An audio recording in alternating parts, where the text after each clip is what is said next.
Cédric Decoeur. Allez, on file sur le marché, retrouver depuis la cellule info d'experts de Bourse Direct, Romain Daubry, qui nous fait l'amitié de suivre ce matin ce marché parisien, qui était parti bon pied bon oeil et qui finalement a quasiment inversé la tendance. On se retrouve quasiment au point d'ouverture. Bonjour Cédric. Ah oui, une situation d'attente évidemment, un petit excès haussier du matin et puis on vient se caler, se rééquilibrer autour de niveaux médians. Cette logique indicielle de trading range qui se met en place probablement et qui devrait durer quelques temps, sauf les catalyseurs externes forts, mais on arrive à ces niveaux d'équilibre. On a d'une part préservé et rebondi sur des niveaux d'alerte avec des points d'intérêt, avec un intérêt qui reste quand même mitigé, mais des niveaux d'entrée qui semblent bien confirmés, puisqu'on les a retestés après s'être appuyé dessus en juin-juillet. Et puis un sous-investissement, un pessimisme aussi qui laisse à penser qu'il y a encore un peu de place.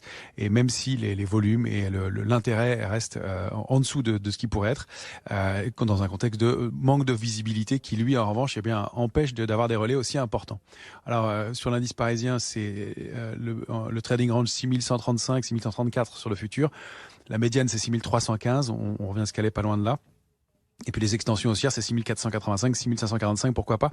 Si on veut un repère plus large, il est bien visible sur l'indice S&P 500, c'est 3901 en bas, 4202 en haut et 4058 la médiane.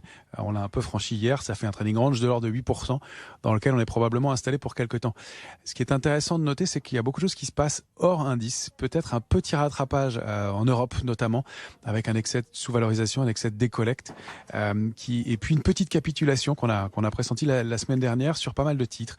Il y a des titres comme Chargeur, Ubisoft, Atos, Forestia même en début de semaine qui ont pas mal baissé avec des mouvements de baisse d'une dizaine à une quinzaine de pourcents et qui traduisaient peut-être une forme de petite capitulation à court terme. Alors on n'attend pas de cette capitulation des mouvements haussiers forts comme une purge de marché, mais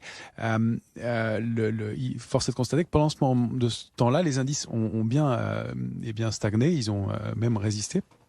Et puis ces titres, pour une partie en tout cas, ont déjà rebondi et été soit recherchés, soit débordés même pour Forestia, leur niveau de capitulation, en tout cas leur point bas et les moments à partir desquels le mouvement baissier s'est mis en place.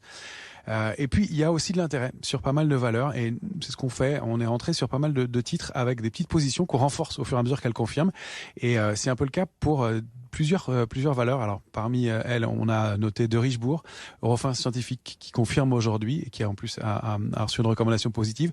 Il y a des valeurs comme Trigano, Forestia, on vient de le dire, Worldline aussi, qui confirme et qui donc donne des signaux d'intérêt, même si les volumes ne sont pas énormes, même si les structures de retournement haussière ne sont pas gigantesques, mais on arbitre et on utilise ces opportunités pour rentrer dans le marché, pour se réinvestir.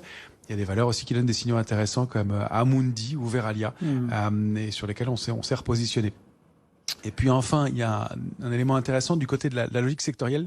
Il n'y en avait quasiment pas. Et depuis quelques heures, depuis la fin de la semaine dernière, on voit un petit peu d'intérêt du côté des secteurs financiers, banques, assurances, et toujours un secteur qui surperforme, les énergies traditionnelles.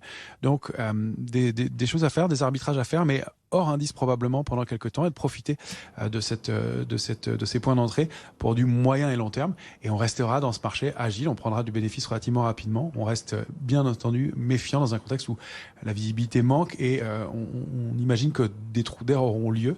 Pour l'instant, c'est une semaine technique qui s'entame devant nous et puis des rendez-vous importants. Merci beaucoup Romain. Romain Daubry et la cellule info d'experts de Bourse Direct qui nous accompagnait ce matin sur ce marché. Le CAC 40 qui s'adjuge 0,3%, 6353 points.